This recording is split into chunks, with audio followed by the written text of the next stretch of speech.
Sobrang daming tao. Grabe. Sa airport pa lang, pinagkaguluhan na kami.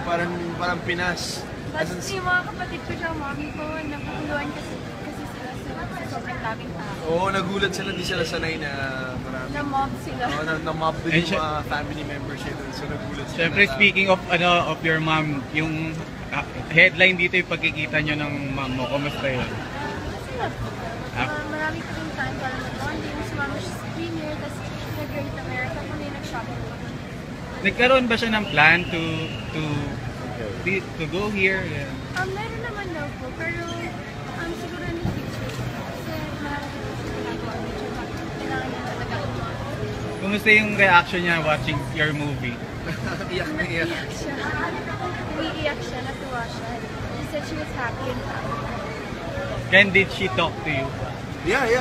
Lalo na nung umalis kami, nung nauna na siya, umiiyak. Tapos sinag ako, sabi, take care of her. Sabi ko, yeah, I will, tita. Tapos sabi ko, come back here sa mga grandma nila, lahat sa mga siblings na pupunta dito sa Philippines mag-visit next year. So, try daw nila. Kung hindi kami bibili ng ticket para sa kanila. So, boto siya sa list, Ken? Oo naman. So, Ikaw, may mga relatives ka rin bang nanood? they weren't able to go kasi nasa Sacramento sila. So, di sila nakapunta. But, I was able to meet some relatives. Yeah, some lang. Liza, Ken, we're on our way to 100 million. Ano masasabi niyo sa lahat ng sumuporta sa movie? Seryoso, Yes.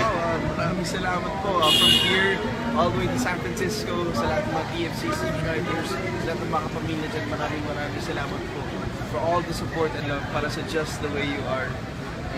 Thank you for watching our movie and thank you for being so happy and enjoying about the movie. And thank you for all the love. And sa mga hindi pa nakakapanood, Ayun, sa mga hindi pa nakakapanood ng Just the Way You Are, Please watch Just the Way You Are na po.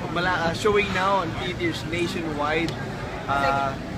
second blockbuster. Now on its second blockbuster week, Just the Way You Are. Maraming salamat po. thank you!